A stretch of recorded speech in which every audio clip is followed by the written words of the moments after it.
Hey guys, what's up? Daddy here. Today I'm coming at you with a guide on how to make money in 6.1. So all these methods are new money making methods that have either came up or become a lot more relevant because of the most recent patch. So in this video, I'm going to be going over some of the new crafting materials that have came out, how to best make money with those. I'm also going to be going over some new things that have recently became more profitable and more popular. I'm going to break down kind of the most optimal way to craft these items and how to maximize your profit and how to know sort of where to stop crafting in the supply chain. And finally, I'm going to go over some non-crafting related moneymakers as well that are all from the new patch. And so for some idea of how much money people have made, I'm hearing some people in my Discord server saying they've made as much as 50 mil. I'm seeing some people saying they've made 8 or 9, but it's safe to say that if you're looking to make a few million gil at least, and up to the 10s and 20s if you want to get your house in time with the new lottery system, or you want to hop on the new vacant plots that are going to pop up when this lottery's over, this is a great guide for you to follow. So with all that in mind, let's get into the video. Okay, so the first part of this video is going to be going over the new crafting gear that just came out. Okay, so this new set of gear is called Pact Makers, and it comes with new tools for all of the crafting and gathering jobs, as well as a new set of armor. So these are still going for a pretty considerable amount, and also all of the intermediary materials that make them also go for a lot. So what I'm going to do is I'm just going to go over basically how to craft these from start to finish, and I'm just going to go really quick through these, so it shouldn't take up too much of the video. But yeah, so starting off, let's look at the recipe for the items. So the recipes for the items use 2 new components, 3: the Hanish fiber, the Eblin damberite, as well as the new solution that came out with this patch, which is called the immutable solution. So starting off with the easiest one here, the immutable solution can just be obtained by spending your scripts. And it is 125 purple scripts, and if you want to, you can just make the purple script items to get these really easily, or you can do your custom deliveries, which have just unlocked for the week, and those are great ways to get that. So yeah, stock up on a mutable solution. That is the first item in this that you can also just put right on the market board and sell if you happen to have a lot of scripts handy. So moving on, let's get to the intermediary materials that are introduced with this patch. I'm not going to go over the Aether Sand and like the older intermediary materials, because those might still go up in price and make money. So you should always be looking at those, like the lunar adamantite and the golden silk and things like that. If you can always go back and gather and craft stuff, that's always going to be worth it. So I'll touch more on that when I get to the supply chain part of this video. But for now, I want to break down how you can actually gather and craft the intermediaries introduced with this patch. So all of these items use the Aether Sand, a raw material that was introduced in this patch, as well as the new solution. So the solution, like I said, can just be got with scripts. The Aether Sand can be got from the respective nodes for them. But we're going to go over the raw items that you get, the Thavnarian corn and the Eblin damberite. So first of all, if you didn't get this from the last patch, you're going to need regional folklore traders tokens, and you can just get them from the script exchange in Thavnir, and you're able to go to the vendor nearby them and exchange them for tomes of geological or botanical folklore and geological folklore. You're going to need Ilsabard and the Northern Empty for both of those. So that's what you need for these items, and now I'm just going to show you where to gather them really quick. So these can actually be gathered in the same spots that you got the golden cocoons and the rime dolomite from the last patch. So you can get the one here in Thavnir. This is where the golden cocoon spot is, and it spawns these times that I have on screen right now. And as for the new Eblin, the raw Eblin damberite, you can get it from the rime dolomite spot here, and those spawn at these times. Now you do need pretty good gear for this. I don't suggest buying the new gear, because you can definitely just use your pre-existing Arcean gear. The artifact gear won't cut it. But if you have it melded right, you need 3230 perception for that, and I will also put on screen some of the other breakpoints if you are interested in that. So that's how you make those. And from there, it's really, really simple. You just have to follow the macro that I have in the description to actually craft the items, and that will give you the intermediary items that are required to craft the new things. Now, something that'll depend really heavily on your data center is what is more profitable for you. If it's more profitable and easier to just gather a lot of the raw materials from the gathering spots, whether it's more profitable for you to make the intermediary materials, or whether you make the most money making the final crafting item. That's why I will provide a link to my Discord, which has all my macros in it in the description, and you can find it there. And that will provide you tools on how to make all this gear and the intermediaries as well. So moving on, this next one is also a crafter one. We're going to talk about the newly increased price of classical equipment.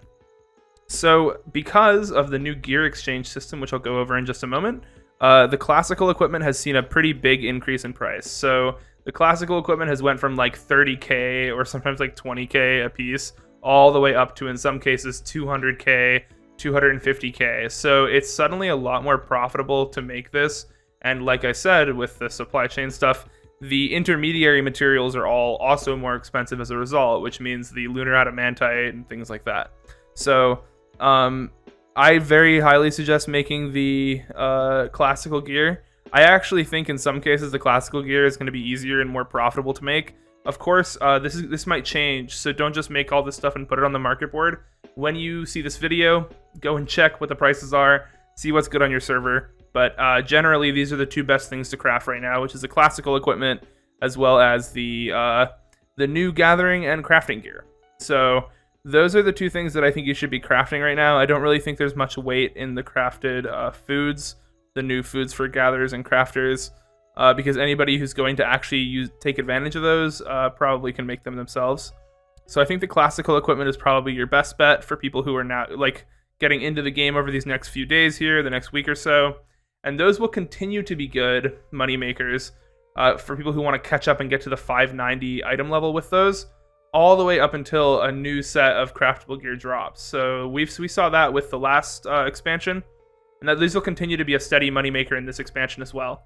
So both of these are really solid ideas for crafters to make Gil. So next, I just want to talk about some other things that could be good money makers for people who don't have their crafters unlocked, and just like items that I've noticed were quite expensive. And and I'm gonna end with a really weird one that I saw. So let's get into that. Okay, so getting on to the general money makers now. Now these are ones that pretty much anybody can do. The first one I'm gonna say is the rewards from the new Alliance raid. So everybody is doing the new Alliance raid, so these prices will not be high for long, but the Orchestrion rolls that drop from the Alliance raid, if you happen to snag one of those when you're running through, can go for, on some servers, like 2 mil, 1 mil, 800k. So if you don't really care about Orchestrion rolls, or if you don't have an FC or whatever, definitely still roll on those. I know that if the people who want these for their FC might be mad about that, but definitely roll on them, put them on the market board. You can get these and put them up. So I definitely think that's worth it. That's something you can do, is stuff from the new Alliance raid. Also, treasure maps are always a profitable thing to do. Like, I'm always going to tell you guys to do treasure maps, but specifically in this patch, they released new materials. So they actually released 2 new materials. You might only know about the new varsity gear that's made out of exciting fiber. But in addition to that, there is also a type of feather that you can get from the end. These are called resplendent feathers, and at least on my server, they're going for about 15 mil each. And you are able to exchange them with Nesvas in Radzahan. And you can exchange 3 of these resplendent feathers for an Alkanos whistle, and those go for like 80 to 100 mil. So that's definitely worth it. I did treasure maps all night with my static, and we didn't even get past the 3rd room. But that's because we are tremendously unlucky, so I definitely think you should try with this. It's definitely worth trying. Yeah, so good luck with that. Resplendent feathers, 18 mil each. Alkanos whistle is even more than that. So that's definitely something for more casual players to do. Treasure maps is an option, and of course the maps are the Kumbirskin maps. So moving on. So the next one is housing items, and this is less of a specific moneymaker and just something to keep your eye on. Keep an eye on specific housing items. This is going to be an excellent opportunity for anybody who's looking to make Gil and corner a market, to find a market on your data center to corner.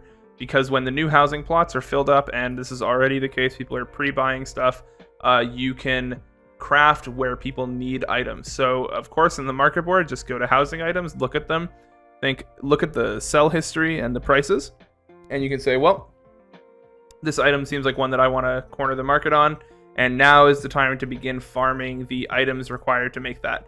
This is a great time for you to corner a market, and I suggest you start doing that now as opposed to when there is the big demand, because you can potentially dissuade other people from it by getting those items up now. So the last one I want to mention in this video is the weird one that I promised, and this is a bizarre moneymaker that is just so confounding the market. It still eludes me sometimes, but if you guys are unaware, when they released this, they made it so that if you own a minion, when you look at that minion on the market board, there's a small check mark beside it if you own it or not.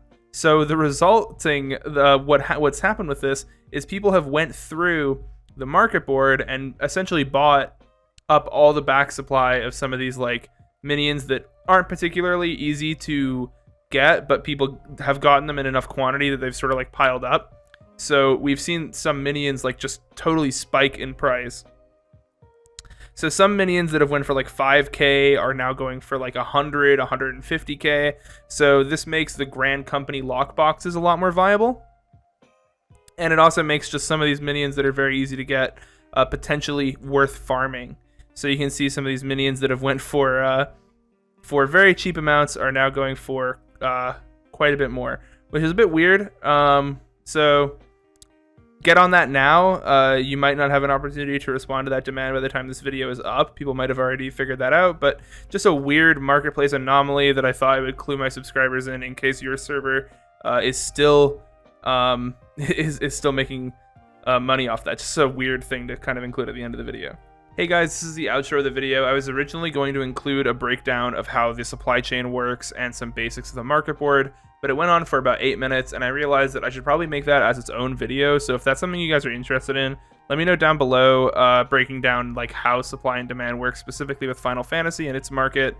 Just let me know what you think about that, and we'll see if we can make a video like that in the future, in the next few days here, because I do think it's a good idea, but it just ended up being really long, and the video was like 20 minutes long. So anyways, yeah. So thank you guys for the support on my videos. As always, I made this video over on Twitch, so go check it out over there. Go check me out on Discord as well. Join the Discord for like money making tips. Everybody's sharing their hustles and stuff on there, so make sure you join that in the description.